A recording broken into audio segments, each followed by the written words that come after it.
Spiritual awakening. എന്താണ് spiritual awakening?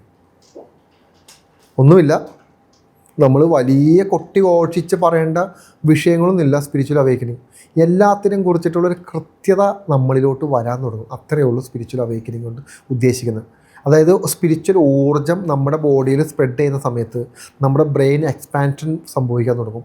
ഈ expansion സംഭവിക്കുമ്പോൾ നമ്മൾ എവിടെ നിൽക്കുന്നു, നമ്മുടെ ശരീരത്തിൽ എന്ത് പറ്റുന്നു, നമ്മുടെ ചുറ്റും എന്ത് സംഭവിക്കുന്നു, നമ്മുടെ ഭൂമി, നമ്മുടെ ചുറ്റുമുള്ള സസ്യങ്ങൾ, ജീവികൾ, മനുഷ്യർ, നമ്മളോട്ട് കടന്നു വരുന്ന എനർജീസ്, നമ്മൾ ചില അതീന്ദ്രിയമായ കാര്യങ്ങൾ കാണാനും കേൾക്കാനും തുടങ്ങുന്നു. അതിന് കൃത്യമായിട്ട് അനലൈസ് ചെയ്യാൻ തുടങ്ങുന്നു.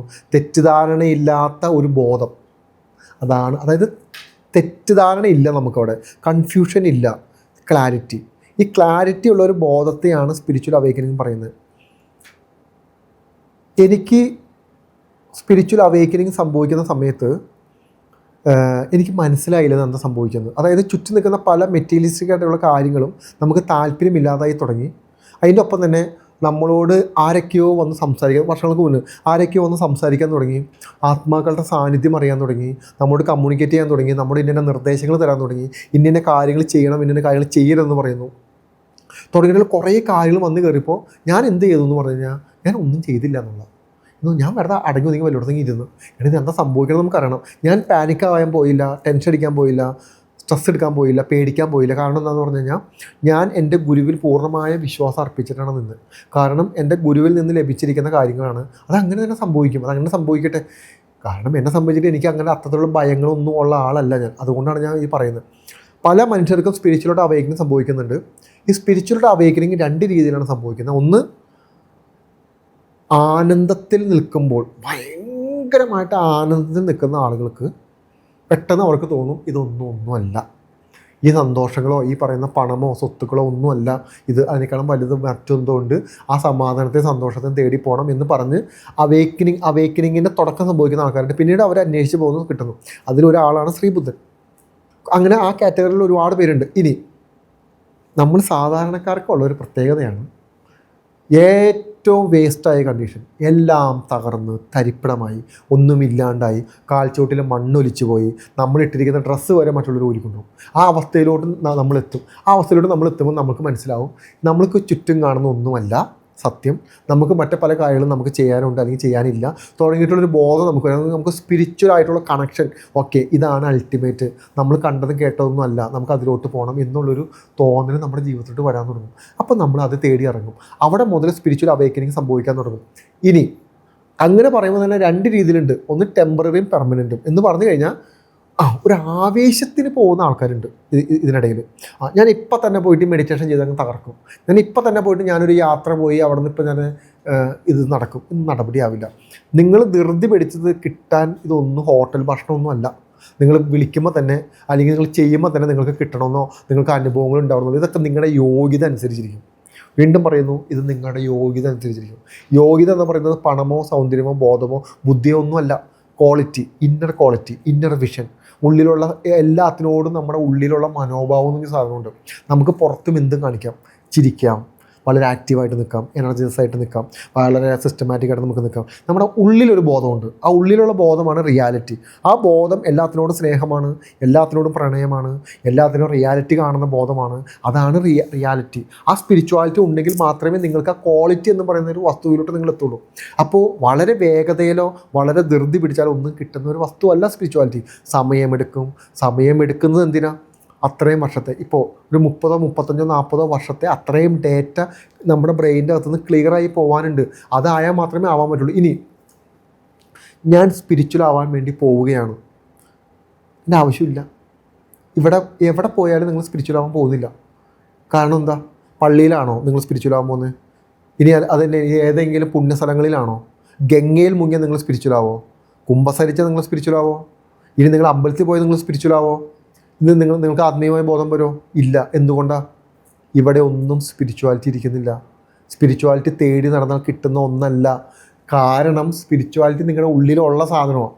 നിങ്ങൾക്ക് ആ സ്പിരിച്വാലിറ്റിയെ കണ്ടെത്താൻ പറ്റാത്തത് നിങ്ങളുടെ മുമ്പിൽ വേറെ കുറേ തടസ്സങ്ങളുള്ളത് കൊണ്ടാണ്. ആ തടസ്സങ്ങളാണ് നെഗറ്റീവായ ചിന്താഗതി, മാനിപ്പുലേഷൻ, വെറുപ്പ്, വിദ്വേഷം, ഈഗോ, നമുക്കെല്ലാം വേണമെന്നുള്ള ആഗ്രഹം, അഹങ്കാരം തുടങ്ങിയിട്ടുള്ള കുറേ തടസ്സം നമ്മുടെ മുന്നിലുണ്ട്. അതായത് ഇത് സ്പിരിച്വാലിറ്റി. ഇതിന് മുന്നിൽ വലിയൊരു മതിൽ വന്ന് നിൽക്കുന്നുണ്ട്. ഈ മതിലാണ് ഞാൻ പറയുന്ന ഈ കാര്യങ്ങൾ, പണം, സെക്ഷുവാലിറ്റി തുടങ്ങിയിട്ട് ഒരുപാട് കാര്യങ്ങൾ വന്ന് നിൽക്കുന്നുണ്ട്. ഈ മതിലിനെ എന്നാണോ നിങ്ങൾ പൊളിച്ച് കളയാൻ നിങ്ങൾ പരിശ്രമിക്കുന്നത്, ഈ പരിശ്രമം കഴിഞ്ഞ് ഈ മതിൽ പൊളിഞ്ഞ് നിലത്ത് വീട് കഴിയുമ്പോൾ നിങ്ങളുടെ സ്പിരിച്വാലിറ്റി നിങ്ങൾക്ക് കാണാൻ പറ്റും. എന്ന് പറഞ്ഞു കഴിഞ്ഞാൽ ഈ സാധനം അമ്പലത്തിലോ പള്ളിയിലോ എവിടെയല്ല ഇരിക്കുന്നതെന്നാണ് നീ പറയുന്നത്. നിങ്ങളിത് എവിടേക്കാണ് ഓടുന്നത്? നിങ്ങളൊരു ഗുരുവിൻ്റെ മുന്നിൽ പോയി കിട്ടോ? കിട്ടില്ല. ദൈവത്തിന് മുന്നിൽ പോയി കിട്ടോ? കിട്ടില്ല. കാരണം എന്താ? ഇത് നമ്മുടെ ഉള്ളിലിരിക്കുക. നിങ്ങളുടെ പോക്കറ്റിൻ്റെ അകത്തൊരു സാധനം ഇരിക്കുക.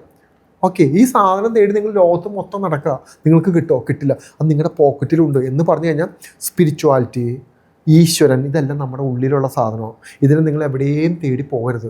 നമുക്ക് അതിനോടുള്ളൊരു ഇഷ്ടം, അതിനോടുള്ളൊരു താല്പര്യം, അതിനോടുള്ളൊരു നമ്മുടെ ഒരു മനോഭാവമൊക്കെ നമുക്ക് ചേഞ്ച് ചെയ്യാൻ വേണ്ടി നമുക്ക് വേണമെങ്കിൽ അമ്പലങ്ങളിലോ പള്ളികളിലൊക്കെ പോയി നമുക്കത് ചേഞ്ച് ചെയ്യാം.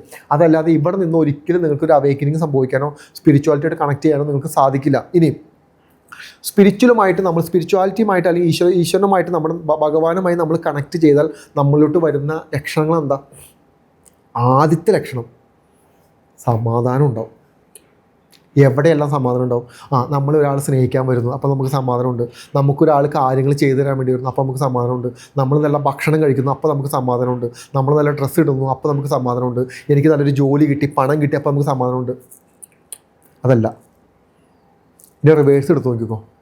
ഭക്ഷണം കഴിച്ചില്ലെങ്കിലും നല്ല വസ്ത്രം ഇട്ടില്ലെങ്കിലും ആരും കൂടെ ഇല്ലെങ്കിലും ഒന്നുമില്ലെങ്കിലും നമുക്ക് സന്തോഷം സമാധാനം ഉണ്ടാവും. കാരണം അതെല്ലാം മെറ്റീരിയലിസ്റ്റിക്കായിട്ടുള്ള ലൈഫാണ്. ഇവിടെ ഈ സാന്നിധ്യം നമ്മുടെ കൂടെ ഉണ്ടെങ്കിൽ നമുക്കിതൊന്നും വേണ്ട. നമ്മുടെ ഇന്നത്തെ കാലഘട്ടത്തിൽ ഇന്ന സമൂഹത്തിൽ നമുക്കിത് വേണം. ഞാൻ പറയുന്നതിന് ഡയമെൻഷൻ നിങ്ങൾ മനസ്സിലാക്കണം. ഇതില്ലെങ്കിലും നമ്മൾ സന്തോഷമായിട്ടിരിക്കും. ഇത് നമുക്ക് ഉണ്ടാകാതിരിക്കാം. ചിലപ്പോൾ വളരും തളരും. ഇതെല്ലാം നമ്മുടെ ജീവിതത്തിൽ ഇങ്ങനെ സംഭവിക്കുന്ന കാര്യങ്ങളാണ്. അതിന് നിങ്ങൾ ഇതിനോട് കണക്റ്റ് ചെയ്യരുത്. സ്പിരിച്വൽ ആവുക എന്ന് പറയുന്നത് എന്തുണ്ടെങ്കിലും ഇല്ലെങ്കിലും നിങ്ങൾ എപ്പോഴും സന്തോഷവാനായിരിക്കും. കാരണം നിങ്ങൾക്കറിയാം, ഈ ശരീരം ഒരിക്കൽ നിങ്ങൾ ഉപേക്ഷിക്കണം. ഈ ആത്മാവിനെ ഒരിക്കൽ നമുക്ക് ഭഗവാനെ ലയിപ്പിക്കണം. നമുക്ക് മുന്നോട്ട് പോകണം. ഇന്ന് കാണുന്ന മനുഷ്യരൊന്നും നാളെ നമ്മുടെ കൂടെ ഉണ്ടാവില്ല. ഇന്ന് സ്നേഹിക്കുന്ന ആൾക്കാർ നാളെ നമ്മുടെ കൂടെ ഉണ്ടാവില്ല. അത് റിയാലിറ്റി എന്താണ് സത്യം? നമ്മുടെ വേദനകൾ, നമ്മളെന്തിനാണ് വേദനിച്ചത്? നമ്മളെന്തിനാണ് സങ്കടപ്പെട്ടത്? നമ്മളെന്തിനാണ് ഇത്ര ടെൻഷൻ അടിക്കുന്നത്? നമ്മളെന്തിനാണ് ഇത്ര പാനിക് ആവണമെന്ന്? കാരണം നമ്മളെല്ലാവരും മരിക്കാൻ തയ്യാറായി നിൽക്കുന്ന ആളുകളല്ലേ. നമ്മൾ ജനിക്കുന്നതേ എന്ന് മരിക്കും എന്നുള്ള ഒരു കൺഫ്യൂഷനാണ് നമ്മൾ ജനിക്കുന്നത്. കാരണം അതെപ്പോഴും സംഭവിക്കാം. നമ്മൾ ശരീരം ഉപേക്ഷിക്കേണ്ട മനുഷ്യരാണ്. നമ്മൾ ഒരിക്കലും മരിക്കും. നിങ്ങളിനി എത്ര കഴിവുണ്ടെങ്കിലും, ഇനി എത്ര ബുദ്ധി ഉണ്ടെങ്കിലും, എത്ര പണമുണ്ടെങ്കിലും, ഇനി എത്ര സൗന്ദര്യം ഉണ്ടെങ്കിലും, എത്ര കഴിവുള്ളവനാണെങ്കിലും നിങ്ങൾ ഒരിക്കലും മരിക്കും എന്ന് പറഞ്ഞ് ഈ ശരീരം നിങ്ങൾക്ക് വെടിഞ്ഞേ പറ്റൂ. ഈ ശരീരം വെടിയുന്ന സമയത്ത് നിങ്ങൾക്ക് ഇതൊന്നും നിങ്ങളുടെ അവകാശങ്ങളല്ല.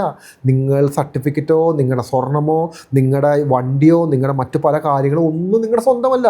നിങ്ങൾ ഇന്ന് എന്തെല്ലാം നിങ്ങളുടെ കൂടെ ഉണ്ട് എന്ന് നിങ്ങൾക്ക് തോന്നുന്നുണ്ടോ അതെല്ലാം നാളെ മറ്റൊരാളുടെ ആവും.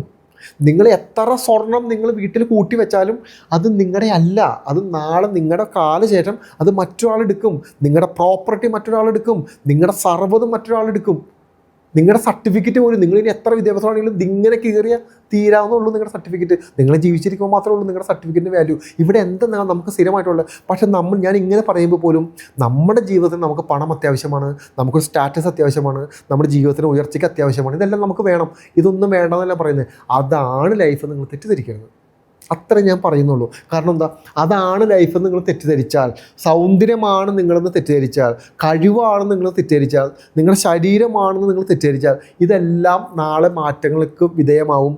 നാളെ ഇതെല്ലാം ചേഞ്ച് ആവും. ഈ ചേഞ്ചിനെ നിങ്ങൾക്ക് അക്സെപ്റ്റ് ചെയ്യാൻ പറ്റില്ല. സൗന്ദര്യം കുറയുമ്പോൾ അക്സെപ്റ്റ് ചെയ്യാൻ പറ്റില്ല, പണം കുറയുമ്പോൾ അക്സെപ്റ്റ് ചെയ്യാൻ പറ്റില്ല, കടങ്ങൾ വരുമ്പോൾ അക്സെപ്റ്റ് ചെയ്യാൻ പറ്റില്ല, ഒരു തളർച്ച ഉണ്ടാകുമ്പോൾ അക്സെപ്റ്റ് ചെയ്യാൻ പറ്റില്ല, ഇനി ഒരു നാളെങ്കിലും ഒരു അപകടം ഉണ്ടാകുമ്പോൾ അക്സെപ്റ്റ് ചെയ്യാൻ പറ്റില്ല. ഇവിടെ എല്ലാം നമ്മൾ ഡിപ്രഷൻ അടിക്കാൻ തുടങ്ങും. എന്നിട്ട് നമ്മൾ ദൈവങ്ങളെ പോയിട്ട് ചീത്ത വിളിക്കാൻ തുടങ്ങും. എന്തിന്? ഇല്ല, ഇതിൻ്റെ ഭാഗമാണ്. ശരീരത്തിനെ ഒരിക്കലും നമ്മൾ വെടിയണം. ഇത് നമ്മുടെയല്ല. ഈ ഭൂമിയിൽ ഒന്നും നമുക്ക് സ്വന്തമായിട്ടില്ല. എല്ലാത്തിനും കാണുക, എല്ലാത്തിനും ആസ്വദിക്കുക, ഏറ്റവും സന്തോഷമായിട്ടിരിക്കുക, ഏറ്റവും സമാധാനമായിട്ടിരിക്കുക. നിങ്ങൾ ഏറ്റവും ദുഃഖങ്ങളിലോട്ട് പോകുന്നുണ്ടെങ്കിൽ അതിനൊരു കാരണമുണ്ട്. നിങ്ങൾ സന്തോഷിക്കുന്നുണ്ടെങ്കിൽ അതിനും ഒരു കാരണമുണ്ട്. എല്ലാത്തിനും ഒരു കാരണമുണ്ട്. ആ കാരണം മനസ്സിലാക്കുക. നിങ്ങളുടെ കൂടെ നിങ്ങളെ ഏറ്റവും വേദനിപ്പിക്കുന്ന ഒരാളുണ്ടെങ്കിൽ അതിന് സ്നേഹത്തിൻ്റെ മൂല്യം മനസ്സിലാക്കാനാണ്. നിങ്ങളെ ഏറ്റവും സ്നേഹിക്കുന്ന ഒരാൾ നിങ്ങളുടെ കൂടെ ഉണ്ടെങ്കിൽ അതും സ്നേഹത്തിൻ്റെ മൂല്യം മനസ്സിലാക്കാനാണ്. നിങ്ങൾക്ക് കഴിവില്ല, അല്ലെങ്കിൽ നിങ്ങൾ എവിടെയെങ്കിലും അപമാനിക്കപ്പെട്ടു എന്ന് വിചാരിക്കുക. നിങ്ങൾ അപമാനിക്കപ്പെട്ടത് എന്തിനാണെന്ന് തിരിച്ചറിയാൻ വേണ്ടിയിട്ടാണ് നിങ്ങൾ അപമാനിക്കപ്പെട്ടത്. നിങ്ങളെ ഒറ്റപ്പെടുത്തിയത് എന്തിനാണെന്ന് പറഞ്ഞു കഴിഞ്ഞാൽ നിങ്ങൾക്ക് എത്രത്തോളം കഴിവുണ്ട്, നിങ്ങൾ എവിടെ നിൽക്കുന്നു, നിങ്ങൾക്ക് എന്ത് ചെയ്യാൻ പറ്റും, എന്ത് ചെയ്യാൻ പറ്റില്ല തുടങ്ങിയിട്ടുള്ള ബോധം നിങ്ങൾക്ക് ഉണ്ടാക്കി തരണമെങ്കിൽ നിങ്ങൾ ഒറ്റപ്പെടണം എന്ന് പറഞ്ഞു കഴിഞ്ഞാൽ ഇതെല്ലാം അടുത്ത ഘട്ടത്തിലോട്ട് പോകേണ്ട വളർച്ച മാത്രമാണ്. ഇതിലൊന്നും പാനിക്കാവേണ്ട ആവശ്യമില്ല. അത് അടുത്ത വലിയൊരു വിഷയം എന്താണെന്ന് പറഞ്ഞാൽ നെഗറ്റിവിറ്റി, കൂടോത്രം, ബ്ലാക്ക് മാജിക്, ഈ സ്തംഭനം, അത് തുടങ്ങിയിട്ടുള്ള നെഗറ്റീവായ എനർജികൾ മുഴുവനും സൃഷ്ടിച്ചിരിക്കുന്നത് ഈശ്വരനാണ്. ഇത് ഈശ്വര കർമ്മമാണ്. അവർക്ക് അവരുടേതായ കർമ്മങ്ങളുണ്ട്, അവർക്ക് അവരുടേതായ കടമകളുണ്ട്. അവരത് കൃത്യമായി നോക്കിക്കൊണ്ടുപോകുന്നു.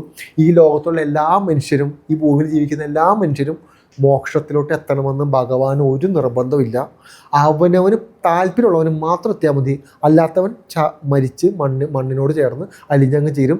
എപ്പോഴെങ്കിലും നൂറ്റാണ്ടിന് ശേഷം അടുത്ത ജന്മം കൊടുക്കും, തിരിച്ചു വരും. അത്രയേ ഉള്ളൂ. ഇവിടെ ഭഗവാനെ സംബന്ധിച്ച് നിങ്ങൾ സ്പിരിച്വൽ ആവണമെന്നോ, നിങ്ങൾ നന്നാവണമെന്നോ, നിങ്ങൾ പണക്കാരനാവണമെന്നോ, നിങ്ങൾക്ക് നല്ല പാർട്ട്ണറെ കിട്ടുന്നോ, നിങ്ങൾ സന്തോഷിക്കണമെന്നോ, നിങ്ങൾ കരയണമെന്നോ ഒന്നും ഭഗവാനെ സംബന്ധിച്ച് ഒരു ആഗ്രഹമില്ല. ജനിപ്പിച്ചു, 2 കാലും ബോധവും തന്നങ്ങ് വിട്ടു. ഇനി നിങ്ങളാണ് ജീവിക്കേണ്ടത്. നിങ്ങൾ മാത്രമാണ് ജീവിക്കേണ്ടത്. നിങ്ങളുടെ സന്തോഷങ്ങൾ നിങ്ങളെ കണ്ടെത്തുക. അതല്ലാതെ ഈ ലോകത്ത് വേറെ ഒന്നുമില്ല. ബാക്കിയുള്ളതെല്ലാം നിങ്ങളുടെ തോന്നലുകൾ മാത്രമാണ്. ആ തോന്നലുകളാണ് ശരിയെന്ന് നിങ്ങൾ ചിന്തിക്കരുത്. ഞാൻ പറയുന്നത് സ്പിരിച്വൽ വേയിലാണ്. തോന്നലാണ് ശരിയെന്ന് ചിന്തിക്കരുത്. എല്ലാം നേടുമ്പോഴും ഇതെല്ലാം നഷ്ടപ്പെടും എന്നുള്ളൊരു ബോധം ഇപ്പുറ സൈഡിൽ നിങ്ങൾക്ക് ഭയങ്കരമായിട്ട് വേണം. ഇല്ലെങ്കിൽ എന്ത് പറ്റുമെന്ന് പറഞ്ഞാൽ നമ്മൾ പറയുന്ന പോലെ മാനസികമായിട്ടുള്ള സ്ട്രെസ്സിലോട്ടോ, ഡിപ്രഷനിലോട്ടോ, ബുദ്ധിമുട്ടിലോട്ടോ നമ്മൾ കൺവെർട്ടാവും. പിന്നീട് അത് നമ്മളിലോട്ട് നമ്മുടെ മുന്നോട്ടുള്ള വളർച്ചയെ, നമ്മുടെ മുന്നോട്ടുള്ള സ്വാഭാവികമായ ജീവിതത്തെ, നമ്മുടെ സന്തോഷങ്ങളെ, നമ്മുടെ യാത്രകളെ, നമ്മുടെ ഭക്ഷണത്തെ, നമ്മുടെ ആരോഗ്യത്തെ എല്ലാത്തിനും ഇത് കാർന്ന് തിന്നും ഈ അവസ്ഥ. അതുകൊണ്ട് നമ്മൾ സമൂഹത്തിൽ നമ്മൾ ജീവിക്കുമ്പോൾ പോലും ഒരു സ്പിരിച്വൽ ബോധം നമുക്ക് വേണം. ഈ ശരീരം നമ്മുടെയല്ല, ഇതൊന്നും നമ്മുടെയല്ല, ഇതെല്ലാം ഭഗവാന്റെയാണ്. അതെല്ലാം ഭഗവാനിലോട്ട് തന്നെ പോകും. ഉള്ളിലിരിക്കുന്ന ആത്മാവിനെ മാത്രം നിങ്ങൾ ഫോക്കസ് ചെയ്താൽ മതി. അതിലോട്ട് മാത്രം നിങ്ങൾ ശ്രദ്ധ കൊടുക്കുക. ശരീരം എന്ത് ചെയ്യുന്നു, അതെങ്ങനെ ചെയ്യുന്നു, അതെങ്ങനെ പ്രവർത്തിക്കുന്നു, അതിന് അതിൻ്റേതായ നീഡ്സ് ഉണ്ട്, അതിന് അതിൻ്റേതായ ആവശ്യങ്ങളുണ്ട്. അതൊരു പക്ഷേ നടക്കും, ഇരിക്കും, കിടക്കും, എന്ത് വേണമെങ്കിലും ചെയ്യും. അതിൽ നിങ്ങൾ കൺസേൺ ആവേണ്ട. അത് അതിൻ്റെ സ്വാഭാവികമായ വഴിക്ക് വിടുക. ശരീരത്തിൻ്റെ പുറകെ നിങ്ങൾ സഞ്ചരിക്കാതിരിക്കുക. മറ്റ് പല വസ്തുക്കളുടെയും പുറകെ നിങ്ങൾ സഞ്ചരിക്കാതിരിക്കുക. എന്ത് പറ്റുമെന്ന് പറഞ്ഞാൽ അത് നാളെ ഒരിക്കലും നിങ്ങൾക്ക് അപകടം സംഭവിക്കും. അങ്ങനെ അപകടം സംഭവിച്ചവരേ നമുക്ക് ചുറ്റുമുള്ളൂ. ആരാണോ ശരീരബോധത്തിൽ നിന്ന് പുറത്തു വരുന്നത് അവൻ സന്തോഷങ്ങളെ കണ്ടെത്താൻ ശ്രമിക്കും. കാരണം ശരീരം എന്ന് പറയുന്നത് ലോക്കാണ്. എന്നാൽ വേണോ എന്ന് ചോദിച്ചാൽ വേണം. പക്ഷേ അത് എന്തിനു വേണം എന്നുള്ളതാണ്. എന്തിനു വേണമെന്ന് പറഞ്ഞാൽ ഇത് നമ്മുടെ ആത്മീയമായ പുരോഗതിക്ക് എന്ന് പറഞ്ഞു കഴിഞ്ഞാൽ നമ്മുടെ മനസ്സിനും നമ്മുടെ ശരീരത്തിനും നമ്മുടെ ഭൗതികതയ്ക്കും എല്ലാത്തിനും ഊർജ്ജം നൽകാൻ വേണ്ടി നമുക്ക് തന്നിരിക്കുന്ന ഒരു മെഷീൻ മാത്രമാണ് നമ്മുടെ ശരീരം. അതല്ലാതെ ഇതാണ് അൾട്ടിമേറ്റ് എന്ന് പറഞ്ഞ് ജീവിക്കരുത്. വളരെ മണ്ടത്തരം സംഭവിക്കും.